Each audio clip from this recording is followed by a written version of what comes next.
Hello ladies and gentlemen, I'm Haste and this is Star Wars The Old Republic. If you're a long-time subscriber of mine, you might know that I used to play this quite intensively during its beta phase and right after release, and honestly, I quite liked it. Sadly, it didn't manage to hold my attention, as it did with most people, but recently they reopened the floodgates and introduced free to play. Now, of course, the big question here is it worth coming back to?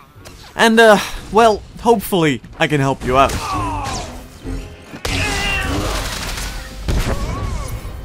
So, first things first. BioWare didn't make this, well, let's just say they could have made it simpler. But here goes. There are three types of Star Wars The Old Republic players right now. The subscribers, which, well, are subscribed, and pay a monthly fee. Then there's the second tier, the preferred status players. If you bought the game, or pay $4.99 in the new real money shop, or cartel market, as they call it, you are levitated to this tier. Now this straight away brings me to my first issue with this system. As someone who spent about $50, hell, it's especially ridiculous if you bought the $130 collector's edition, and now this essentially means those $50 or more dollars are now equal to $5. That's some ridiculous inflation going on here. Oh, but don't worry, you get complimentary Cardell coins for every month you used to be subscribed, but only if you subscribe now. And with now, I mean before the 20th of December this year. So if you want to play for free, you get nothing. You paid for the game, and that payment is now equal to $5 whole. Now, subscribers, of course, don't get any restrictions. Based on their subscription, they get complimentary Cardell coins every month that they can spend as they please. Except for that, it seems they get all the new zones and content automatically, as should be expected, so that is a pretty good deal, all in all. So if you're happy with paying a monthly fee, you need not worry. However, if you want to play for free, you'll be treated pretty badly. In fact, if you're playing for free, customer service doesn't even want anything to do with you. Yup, that's right, free-to-play only gets access to web support and the articles in the knowledge base, but there won't be any actual support coming to you. The one nice thing about free-to-play is that you can get from 1 to 50 and do the entire class storyline. That's really it, and it is certainly nice and fun to play through, and I expect that most jump into the game as free-to-play to do just that. But past that, you are restricted in pretty much every way possible. Just like a slave to make up stories. First of all, you can only have 2 characters, with no way to buy extra slots as of yet. When you make your character, you are quite limited. You can still use all the customization options and play every class, but you are restricted in your race choice. You can only play humans, cyborgs, which are humans with doodads on their faces, or Zabrak. This is fair enough considering they are almost purely cosmetic choices, they just affect the story in tiny ways, but I could imagine that subscribers playing Zabrak might feel significantly less special. Surfaces are very limited, sprinting won't be available for you until level 15 as opposed to level 1. And your first mount won't be available to you until level 25, as opposed to level 15. These are just weird. Someone who is interested in your game and tries it out isn't likely going to throw money into quick traveling. If he doesn't like the first 15 levels, he's just going to quit and move on. So why make the first 15 levels actively slower in such a way? They're not big issues, but they're just odd. Talking about slower leveling, as free-to-play you gain less experience. You don't get rested experience at all, and from what I can tell, you get about 25% less experience than subscribers. Now I noticed that I could still level just fine, and luckily it didn't seem to hinder my story progression at all. And from what I can see, you get about the same amount of experience as you would back when the game was out, just that subscribers get a 25% experience boost. So it honestly shouldn't bother you much. On that note, you can of course buy 25% experience boosts at the cartel market. There's various of these surfaces that are slower for free-to-play. Quick traveling has a much larger cooldown, the emergency fleet pass is unavailable altogether, reviving is tougher, and pretty much every single thing you do costs more credits, and of course you have no access to the bank or cargo hold. Now, a vital part of MMOs is of course communication and social interaction. But BioWare seems content to keep free-to-play out of this as much as possible. You can make a whopping 1 message every minute in general chat. 1 message every minute. Besides this, you cannot use the mailing function and can only receive mail but not send it, or use the trade function at all to give items to others. You can still join every guild you want, but can only be the guild leader of a full free-to-play guild.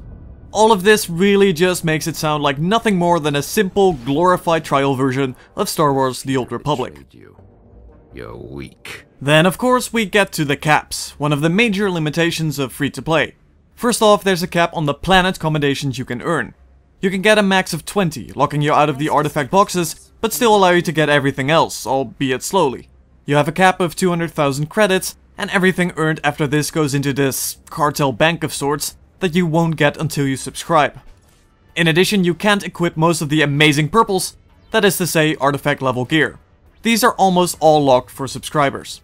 But probably the biggest parts are the limits on space missions, flashpoints, operations and war zones.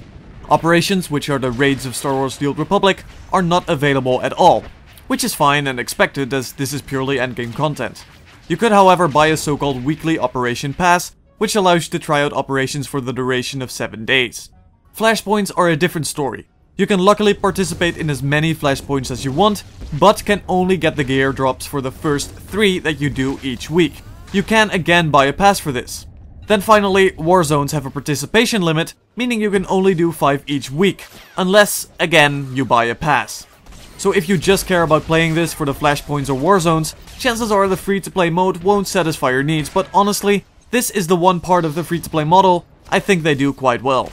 You don't necessarily need to do any of this content to go through your normal story, and really is more of an endgame deal. But if you do want to do them, you can make some small microtransactions for it.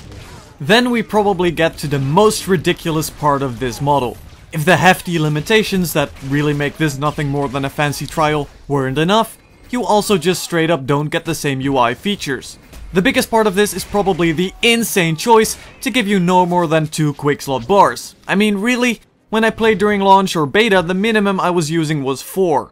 You now have to spend a stupid $3 or so to get 1 more. Just 1 more quick slot bar, up to a maximum of 6. On that note, what is the math here? It's 250 coins for 1 slot for 1 character, and 540 coins for 1 slot for all your characters. And you can get 2 characters, with no way to unlock more character slots at the moment. I assume it's for later, but right now that's just a ripoff. Regardless, who honestly thought this was a good idea? Having just 2 quick slot bars is annoying and constantly gets in the way once you get past level 20 or so, if not sooner. Then there's little things such as no hide helmet.